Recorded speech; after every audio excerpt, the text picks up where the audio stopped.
അപ്പൊ ഗായ്സ്, അപ്പൊ നമ്മൾ പുതിയൊരു സെഗ്മെന്റ് തുടങ്ങിയാണ്. പേരെന്തായിരുന്നു? The Progressive Mic. Progressive Mic. അപ്പൊ നമുക്കൊരു പോഡ്കാസ്റ്റ് ആരംഭിക്കുകയാണ്. അപ്പോ നമ്മുടെ ഇന്നത്തെ വിഷയം എന്ന് വെച്ചിട്ടുണ്ടെങ്കിൽ യുവാക്കൾക്കിടയിൽ ഏറ്റവും പ്രസക്തമായ ഒരു വിഷയം തന്നെയാണ് ലഹരി. അതെ, സമൂഹത്തിനെ ഏറ്റവും കൂടുതൽ ബാധിച്ചുകൊണ്ടിരിക്കുന്ന ഒരു വലിയ വിഷയം കൂടിയാണ് നമ്മൾ ഇന്ന് ചർച്ച ചെയ്യുന്നത്. അതെ, അത് നമ്മുടെ അബ്യൂസ്, ഡ്രഗ് അബ്യൂസ്, ഇതൊക്കെയാണ് നമ്മൾ ഇന്നത്തെ ആദ്യത്തെ പോഡ്കാസ്റ്റിലെ ആദ്യത്തെ വിഷയം. അപ്പോൾ നമുക്കിതിൽ നിന്നൊരു പ്രചോദനമായത് ഈ ഒരു പുസ്തകത്തിൽ നിന്നാണ്, the handbook of drug abuse by Yashwant Kumar. അപ്പോൾ ഇതിനെ ബേസ് ചെയ്തിട്ടാണ് നമുക്ക് കുറെ കാലം പഠിക്കാനും അറിയാനും സാധിച്ചത്. അത് നിങ്ങൾക്കുമായി പങ്കുവെക്കണം എന്ന് നമുക്ക് തോന്നി. അതുകൊണ്ടാണ് നമുക്ക് ഇങ്ങനെ ഒരു ആശയം, ദ പ്രോഗ്രസീവ് മൈക്ക് എന്ന ആശയം നമ്മൾ മുന്നോട്ട് വെച്ച് ഇങ്ങനെ ഒരു പോഡ്കാസ്റ്റ് ചെയ്യാൻ വേണ്ടി തീരുമാനിച്ചു. അപ്പൊ ഇതിലൂടെ നമ്മൾ ഉദ്ദേശിക്കുന്നത് പുതിയൊരു തലമുറയെ വാർത്തെടുക്കുക എന്നതാണ്. ലഹരിക്ക് അടിമയാണ് ഇപ്പൊ പുതിയ തലമുറ. നമുക്ക് അതിന് വഴിയുള്ള ഇതില് നമ്മൾ റിയാക്ട് ചെയ്യാൻ ഏറ്റവും അനുയോജ്യമാണ് നമ്മള്. അതെ, യുവാക്കൾ തന്നെ വേണം യുവാക്കളെ പറഞ്ഞ് മനസ്സിലാക്കാം. നമ്മൾ ഇതുവരെ ഒന്ന് തൊട്ട് നോക്കിയിട്ട് പോലില്ല ഒരു ലഹരി. അതെ, അപ്പൊ നമുക്കിതിന്റെ പൾസ് അറിയാം, ഇത് എങ്ങനെയാണ് പിള്ളേരിലോട്ട് എത്തുന്നത്. ഈ പുസ്തകം പഠിച്ചു കഴിഞ്ഞാണല്ലോ അപ്പൊ നമുക്ക് അറിയാം ഇത് എന്താണ് സംഗതി. മാത്രമല്ല ഈ യുവാക്കളൊക്കെ ആണെങ്കിൽ ചിലപ്പോ മൂത്തവർ പറഞ്ഞാൽ ചിലപ്പോ അനുസരിക്കാനൊരു ഇഷ്ടം എന്തോ ഒരേ പിയർ ഗ്രൂപ്പ് ആണെങ്കിൽ തെറ്റാവും. അതെ, അതുകൊണ്ടാണ് ഞങ്ങൾ തന്നെ വന്ന് ഇതിനെക്കുറിച്ച് ആധികാരികമായി ചർച്ച ചെയ്യുന്നത്. അതെ, നമ്മെല്ലാം ഡ്രഗ്, ആൽക്കഹോൾ, എല്ലാ അബ്യൂസിനെ കുറിച്ചും ഗാഞ്ച, ബീഡി എല്ലാം പ്രത്യേകിച്ചും നിരോധിത ലഹരി. നിരോധിത ലഹരി, അതായത് നിരോധിത ലഹരി എന്ന് വെച്ചാൽ മദ്യ ഷോപ്പിൽ കിട്ടുന്ന മദ്യത്തെ കുറിച്ചും സിഗരറ്റിനെ കുറിച്ചും മാത്രമല്ല, അതിന്റെ അപ്പുറത്തേക്കുള്ള ഇല്ലീഗൽ ആയിട്ടുള്ള സബ്സ്റ്റൻസുകളെ കുറിച്ച് നമ്മൾ കൂടുതലായി ചർച്ച ചെയ്യുന്നതായിരിക്കും. എല്ലാത്തിനെ കുറിച്ച് പിന്നെ ഉറപ്പായിട്ടും. അതെ, അപ്പൊ നമുക്ക് ആദ്യത്തെ ഒരു സെഗ്മെന്റിലോട്ട് കടക്കാം. അതായത് ആനന്ദിന് എന്താ തോന്നുന്നത്, എങ്ങനെയാണ് ഇത് കുട്ടികളിലോട്ട് എത്തുന്നത്? അയ്യോ, നമ്മുടെ പേര് പറഞ്ഞില്ല. സോറി, എന്റെ പേര് ഹരിനന്ദ്. എന്റെ പേര് കൃഷ്ണദാസ്. ഇത് ആനന്ദകൃഷ്ണൻ. അപ്പോ ആനന്ദിന് എന്താ തോന്നുന്നത്, എങ്ങനെയാണ് കൊച്ചുകുട്ടികളിലോട്ട് ഇത്രയും മാരകമായുള്ള ഡ്രഗ്സ് എത്തുന്നത്? എൻ്റെ ഒരു അഭിപ്രായം എന്ന് പറഞ്ഞാൽ, എൻ്റെ അഭിപ്രായം മാത്രമല്ല, എനിക്ക് തോന്നുന്നത് എന്താണെന്ന് വെച്ചാൽ ഇത് എല്ലാത്തിൻ്റെയും തുടക്കം എന്ന് പറയുന്നത് കൗതുകമാണ്. കൗതുകം ക്യൂരിയോസിറ്റി. കാരണം മനുഷ്യനെ സംബന്ധിച്ചിടത്തോളം മനുഷ്യനെ അടക്കി വെക്കാൻ കഴിയാത്തൊരു സാധനമാണ് ഈ കൗതുകം എന്ന് പറയുന്നത്. ഉറപ്പായിട്ടും അല്ലേ?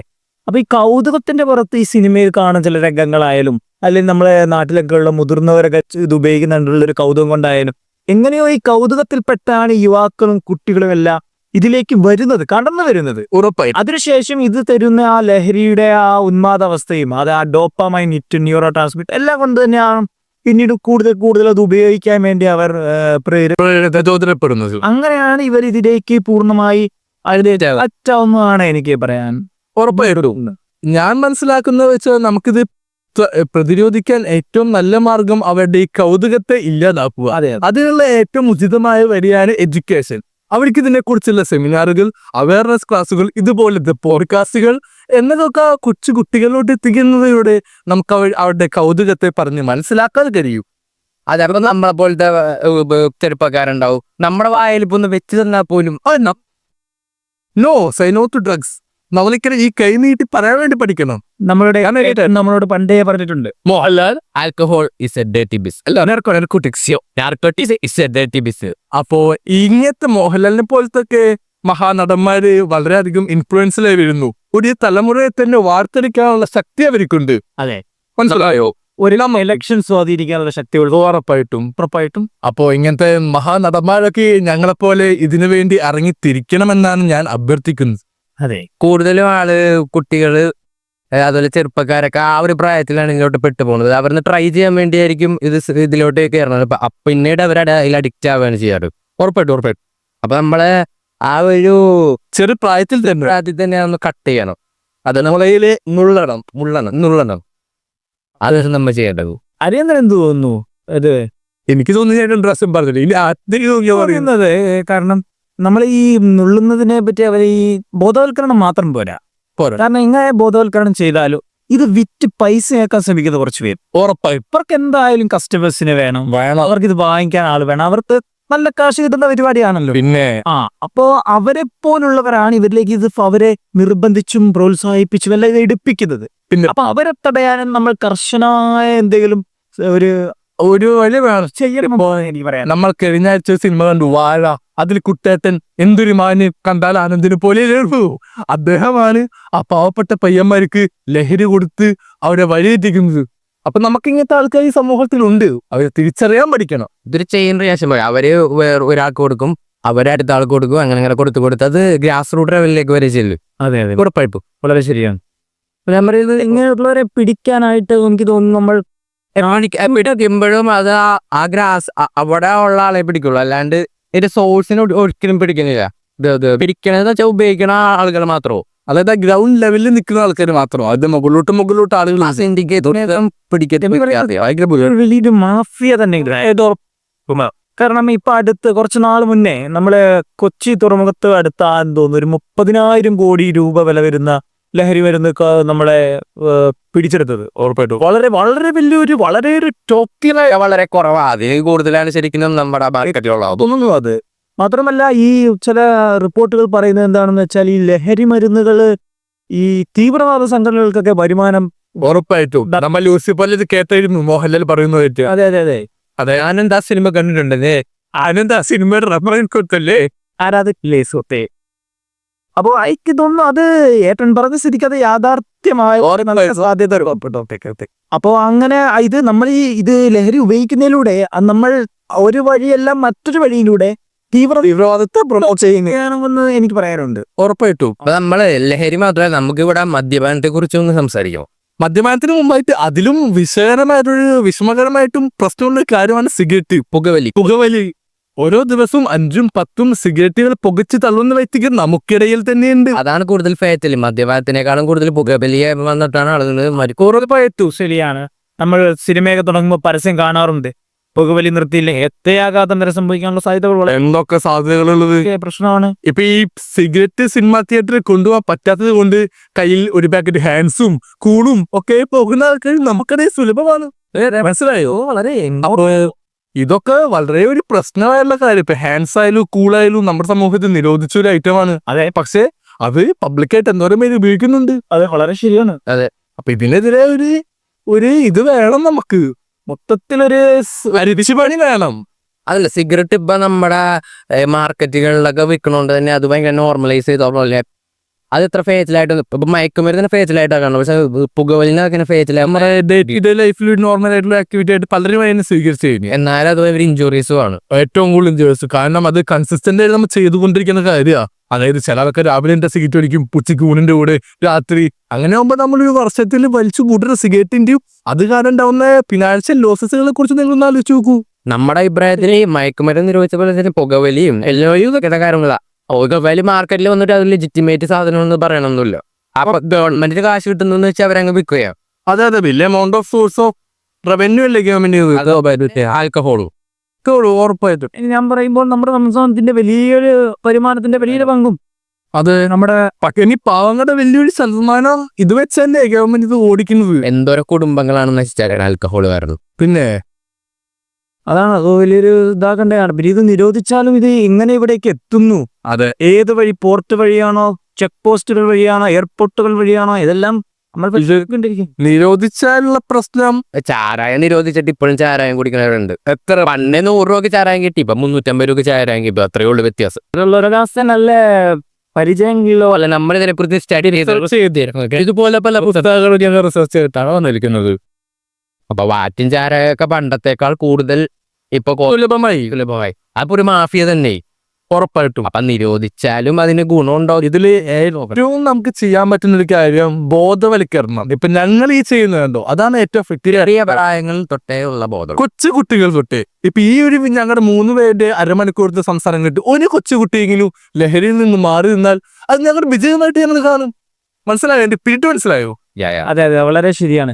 മാത്രമല്ല ഞാൻ പറയുന്നത് നമ്മളുടെ ഈ സിനിമാക്കാരും ഈ നമ്മുടെ സോഷ്യൽ മീഡിയ ഇൻഫ്ലുവൻസേഴ്സ് ഇതിനുവേണ്ടി കാര്യമായിട്ട് തന്നെ പണിയെടുക്കേണ്ടിയിരിക്കുന്നു. ഉറപ്പായിട്ടും. നമ്മളെ അത് പറയുമ്പോ സിനിമാക്കാരാണ് ഏറ്റവും കൂടുതൽ കൊച്ചി ബേസ് ഫിലിം ഇൻഡസ്ട്രിയെ കുറിച്ച് പറയേണ്ട ആവശ്യമില്ല. താങ്കൾക്കിപ്പോ റെഡിലോ മറ്റ് സോഷ്യൽ മീഡിയയിലും നോക്കിയാൽ നമുക്ക് അതിനെ കുറിച്ച് മനസ്സിലാക്കാവുന്നതല്ലോ. പിന്നെ ഒരു വിഷയം വെച്ചിട്ടുണ്ടെങ്കിൽ ബോധവൽക്കരിക്കേണ്ട ആളുകളാണ് സോഷ്യൽ മീഡിയ ഇൻഫ്ലുവൻസേഴ്സ്. അവർക്ക് വേണമെങ്കിൽ ഇത് ബോധവൽക്കരിക്കാവുന്നതല്ലോ. പക്ഷെ ഞാൻ പല മലയാളം കോണ്ടന്റ് ക്രിയേറ്റേഴ്സും ഡ്രഗ്സിനെയും പ്രൊമോട്ട് ചെയ്തുകൊണ്ട് തമാശ സ്കിറ്റുകൾ ചെയ്യുന്ന പലരെയും ഞാൻ കണ്ടിട്ടുണ്ട്.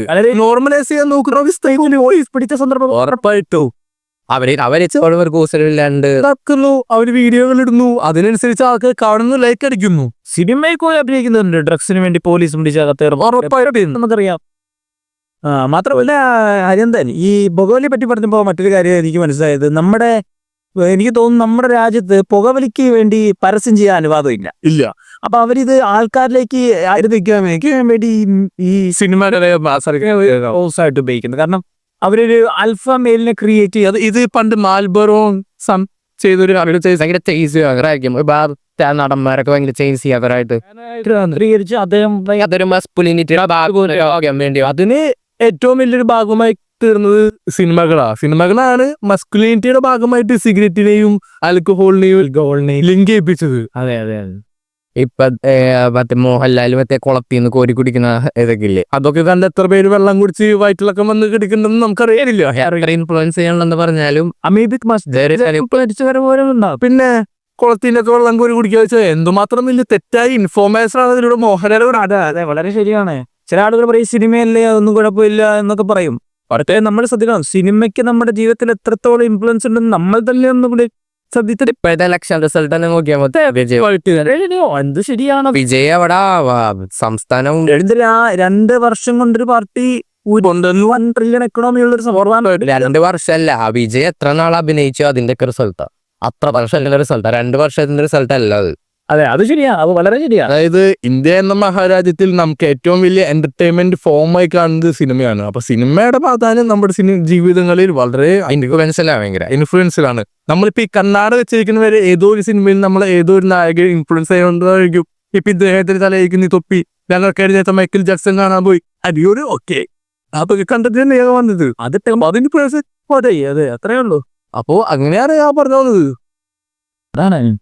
പിന്നെ മറ്റേത് നമ്മൾ നിരോധിത ലഹരിയെ പറ്റി പറയുകയാണെങ്കിൽ അതിലും വലിയൊരു പ്രശ്നമാണ്. ഉറപ്പായിട്ടും ഗവൺമെന്റിന് മറ്റു ലഹരികളാണെങ്കിൽ ഗവൺമെന്റിന് വരുമാനം കൊടുക്കുന്നു, അതുകൊണ്ട് വികസന പ്രവർത്തനങ്ങൾ നടക്കുന്നുവെന്നെങ്കിലും പറയാം. പക്ഷെ ഈ നിരോധിത ലഹരിക്കാരന് എന്താണ് സംഭവിക്കുന്നത്? ഒന്നും സംഭവിക്കും. നിരോധിത ലഹരി അതാണ് ഏത് വിധേന നോക്കിയാലും ദോഷകരം മാത്രമെന്ന് ഞാൻ പറയൂ. ഗവൺമെന്റ് എനിക്ക് തോന്നുന്നു ഗവൺമെന്റ് ഒരു പരിധിവരെയെങ്കിലും ഒരു ലഹരി മരുന്ന് അനുവദിക്കണമെങ്കിൽ അതിന്റെ ആഘാതം കുറച്ചെങ്കിലും കുറവുണ്ടായിരിക്കണം. പക്ഷെ അങ്ങനെ ഒരു ലഹരി മരുന്ന് ഉണ്ടോ മിസ്റ്റർ അനന്തകൃഷ്ണൻ? ലഹരി ഒന്നേ ഉള്ളൂ, ജീവിതം. ലഹരി ബാൻ ചെയ്യണം, അതാണ് നമ്മൾ ഉദ്ദേശിക്കുന്നത്. പ്രോഗ്രസീവ് മൈക്കിന്റെ അഭിപ്രായം അതാ. അതെ, ഞങ്ങളൊരു തരത്തിലും ലഹരിയെ പ്രൊമോട്ട് ചെയ്യുന്നില്ല, ഒരിക്കലും നമ്മൾ ഇതുവരെ ഉപയോഗിച്ചിട്ടില്ല, പോകുന്നില്ല, താല്പര്യമില്ല. അപ്പൊ ഞങ്ങൾ പറഞ്ഞു വെച്ചിട്ടുണ്ടെങ്കിലേ നമുക്കിതൊരിക്കലും സമൂഹത്തിൽ എടുത്ത് കളയാൻ പറ്റും. നമ്മുടെ സമൂഹത്തിൽ ഉണ്ടാവുന്ന കാര്യമാണ്. നമുക്ക് എഡ്യൂക്കേറ്റ് ചെയ്യാൻ പറ്റും കുട്ടികളെയും വളർന്നു വരുന്ന തലമുറയും. ഇതുപോലെ എഡ്യൂക്കേറ്റ് ചെയ്ത് പറഞ്ഞ് മനസ്സിലാക്കി അവരെ അതിലോട്ട് തിരിയാണ്ടിരിക്കാൻ നോക്കാം. അവർക്ക് അതിനോടൊരു പുച്ഛഭാവം ക്രിയേറ്റ് ചെയ്യാൻ നോക്കിയാൽ എന്തുകൊണ്ടും നല്ലതായിരിക്കും. അതെ, അതിനുവേണ്ടി എനിക്കൊന്ന് ആദ്യം ചെയ്യേണ്ടത് ഈ സിനിമ ലഹരിയിൽ നിന്ന് തുടങ്ങണം. ഉറപ്പായിട്ടും സിനിമകൾ, പിന്നെ മാസികകൾ തലങ്ങളിൽ തുടങ്ങണം, സ്കൂൾ തലങ്ങളിൽ, ക്ലാസ്സുകളിൽ. അതായത് ഓരോ ക്ലാസ്സുകളിലും അവർക്ക് മനസ്സിന് മനസ്സിലാക്കാവുന്ന രീതിയിൽ ഓരോ അവറിലോ ഒരാഴ്ചയിലോ ഒരു സെമിനാറോ ഒരു ക്ലാസ്സോ, അത് ബോറിംഗ് ആയിട്ടില്ലല്ലോ. ഇപ്പൊ ഞങ്ങൾ ചെയ്യുന്ന പോലെ എന്റർടൈനിങ് ആയിരിക്കണം. വളരെ അതിൽ എന്റർടൈൻമെന്റ് വാല്യൂ ഉണ്ടെങ്കിൽ കുട്ടികൾക്ക് അത് വേഗം മനസ്സിലാക്കാൻ, അത് ഗ്രാസ്പ് ചെയ്യാൻ പറ്റി. എനിക്ക് കഞ്ചാവ് ഇത്ര ഗ്രാമി കുറവ് പിടിച്ചാല്, അല്ലെങ്കിൽ ഇപ്പൊ വേറെ പൊടിയാണെങ്കിൽ ഇത്ര ഗ്രാമി കുറവ് പിടിച്ചാല് സ്റ്റേഷൻ ജാമ്യത്തിൽ വിടുമെന്നൊക്കെ ഉള്ള നിയമങ്ങൾക്ക് അതിനൊന്നും നമുക്ക് താല്പര്യമില്ല. കാരണം കഞ്ചാവ് 1 ഗ്രാം പിടിച്ചാലാണെങ്കിൽ കഞ്ചാവാ. അതെന്തായാലും നിരോധിക്കണം, അതിനെതിരായിട്ട് പ്രവർത്തിക്കണം. ഇനി ഇറങ്ങുന്ന സംസ്ഥാനങ്ങളിൽ ലീഗലാണെന്ന് തോന്നുന്നല്ലേ? അതെ, ചില സംസ്ഥാനം, നോർത്ത് ഇന്ത്യൻ ചില സംസ്ഥാനങ്ങളിലൊക്കെ എന്തൊക്കെയോ ചില ഇളവുകൾ ഉണ്ട്. അതിൽ പ്രസാദമൊക്കെ ആയി കൊടുക്കുന്ന അത് ഹിന്ദു മിത്തോളജി ആയിട്ട് കഞ്ചാവിന് കുറച്ച് സ്ഥാനം ഉണ്ട്. അത് റിലീജിയസ് ആയിട്ട് അങ്ങനെയാണെന്നും പറഞ്ഞാൽ അത് അങ്ങനെ നോർമലൈസ് ചെയ്യേണ്ട ആവശ്യം ഞാനൊക്കെ നോർമലൈസ് ചെയ്യണം, ഇവിടെ നോർമലൈസ് ചെയ്യണം.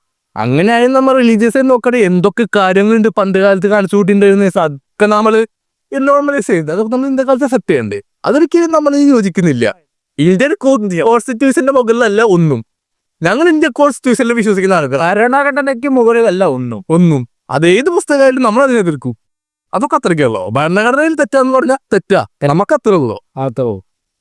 നമ്മുടെ അഭിപ്രായത്തിൽ അതൊക്കെ നിരോധിക്കണമെന്ന്, ബാങ്ങും എല്ലാം നിരോധിക്കണം നമ്മുടെ അഭിപ്രായം. അല്ലെങ്കിൽ അവിടെ ലീഗനാണെങ്കിൽ അത് ഇവിടെ ലീഗനാക്കാം. അതെന്ത് രണ്ടും ഇന്ത്യയല്ലേ? പിന്നെ ഒരു ഇന്ത്യയല്ലേ? എല്ലാം മനുഷ്യരല്ലേ, എല്ലാവരും മനുഷ്യരല്ലേ, ഇത് കഴിക്കുന്നവരെല്ലാം മനുഷ്യരാണ്. റിലീജിയസ് ആയിട്ട് അങ്ങനെയാണെന്നും പറഞ്ഞാൽ ചെയ്യേണ്ട ആവശ്യം. അവിടെ ഒരു റിലീജിയൻ, ഇവിടെ ഒരു റിലീജിയൻ. അപ്പൊ അതാണ് അതിന്റെ ഒരു സെക്ഷൻ. ഒരു മാഫിയ ഉണ്ട്, അതാണ് ഈ ഗവൺമെന്റ്. ആ ഒരു പോർഷനെ കുറിച്ച് ചർച്ച ചെയ്തിട്ട് ഉപകാരം തോന്നില്ല. കൊച്ചിങ് കുട്ടികളെ യൂണിഫോം അതായത് നമുക്ക് അതിനെ കുറിച്ച് ആലോചിക്കാം.